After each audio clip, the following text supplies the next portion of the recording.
ShinRobjira.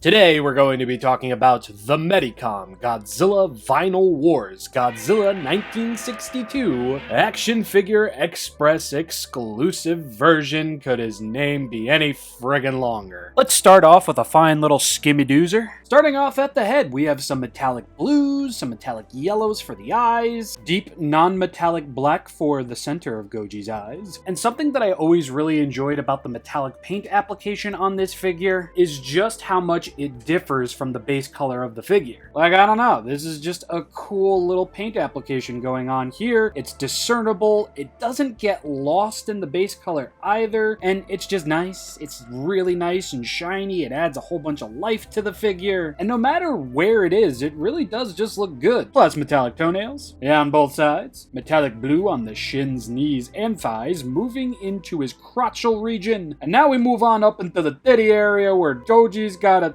T for titties right here, and it is going to be a metallic yellow or gold or yellowish green or something. The detail on Goji's chest looks rather nice, and this T over here is very nicely 3D-esque. Like from the front, it almost looks like that was just painted on, but when you look at it from the side, you can see that it's actually like physically there beyond the paint, which is cool. Goji's neck got some metallic blue as well, and now we're moving on into the mouth. There's going to be this very beet berry jam looking metallic red on the inside of Godzilla's mouth. Hopefully you guys and gals can see it better from this angle, but this color mixed with the metallic silver for the teeth, I think it goes together pretty well. It's definitely a different choice, and I very much don't mind it. And I just want to further take a look at the top of the head with all the metallic paint on it. I mean, damn, it is so simple.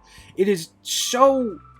yeah, it's simple, but it works so well. This is why I wish more Bandai figures had metallic paint applications on them. It just fucking works. And now, moving into the arms, you can see more of that metallic blue spray paint on there, moving into the Goji knuckles, and the detail on here, quite nice. I like it. Very tree bark-esque. The other side of the arm, of course, is not really going to have too much metallic on it. We do get a little bit of silver on the bicep and on the inside of the hand, and we're going to get some silver claws. Pretty much the exact same thing on the other side. Silver claws painted to a varying degree, and metallic on the bicep, forearms, and a little bit more of the hand and fingers on this side. Moving on to Goji's back, more metallic blues. Look at how they glisten in the light, Femola. Please, it looks so nice. And now we gotta move into these friggin' dorsal fins because, yeah, I like it a lot. There's actually two different kinds of blues going on here. We've got a lighter shade and a bit of a darker shade. In fact, I think that darker shade might actually just be the base color of the figure. I don't know. I'm not going to say it like it's fact because every time I do, it turns out not to be fact and I'm wrong and I look like an idiot. But oof, I love the metallic application on these things. They just don't fail at looking good. And if you've got this guy in an area where the sun's going to be hitting him and you have him turned to the side, oh yeah, he's gonna be an absolute eye catcher.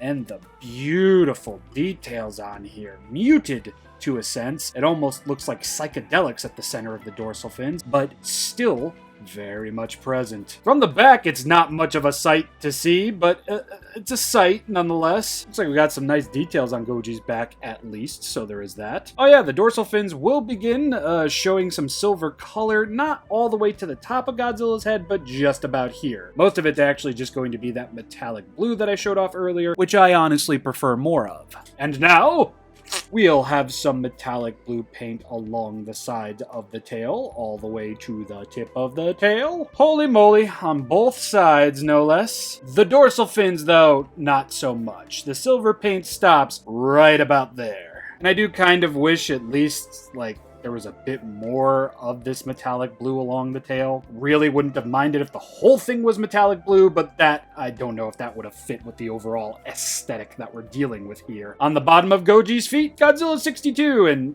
that stuff. And then we have Marmit 2002. So this is a Marmit release, but it's listed as a Medicom release. Is it a Medicom release of a Marmit I don't fucking know, bro. Anywhozer, one last look before we move on to articulation. Just simply fantastic. He's not a figure that can do a lot, but what he can do, which is minor articulation and just look really nice and shiny, he absolutely does in roaring detail. I mean, just look at that. Look at the shine on that guy. Ooh. So as far as paint and detail goes for this dubba-dee dubba-die kind of guy, I'm going to award him 2 solid stars.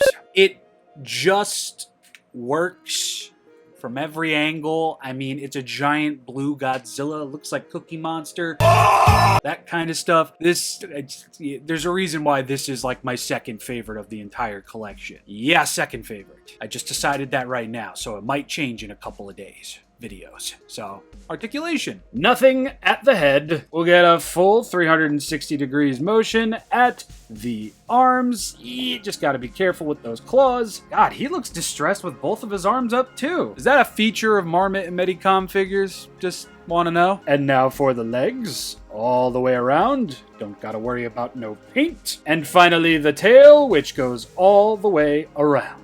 And I'm going to give this guy a solid star in terms of articulation. I do have one issue with this figure though, and it's a very tiny and minute issue that only I imagine would have a problem with. So the figure can't really stand like so, unless his tail is turned to a specific side, or you kind of just move his legs all the way back like this, but that puts the toes in danger, and it kind of looks like he's arcing back a little bit. So I kind of just straighten the legs out like this and turn the tail to the side. Looks cooler from the front, and it saves me any kind of heartache of any further chipped toenail paint. And that's about it. Size comparison time. Out of the 2 figures I've talked about thus far, would definitely say my favorite goes to this guy more than the other 2. The more accurate looking sculpt and the wilder colors present, I can't not love this guy. Plus, it was my first vinyl representation of 62, and remained that way until I got another figure that I'm going to be talking about rather soon, and until I got the Godzilla Collection 62 Goji. So I have a bit of a soft spot for him. There might be a bit of bias speaking right now, but I can't help but love this guy. It's one of my favorite Godzilla designs, and to see him in blue, metallic blue, silver, a little bit of yellow, it's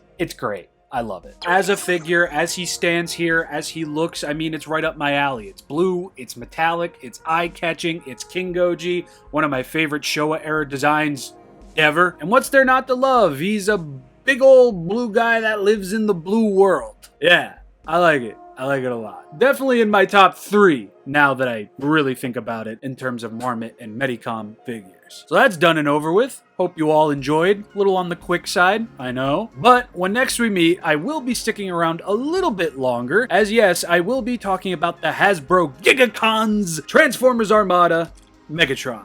The original release is not the new one. Saw some people getting a little confused and everything. I don't think Hasbro have re-released this figure. This is just my copy from when I was a kid, and it's Friday's video, and I really want you all to be there so this video doesn't flop horrendously. That would be great. See you all then and there. Hope you all have a lovely day, afternoon, night. Peace.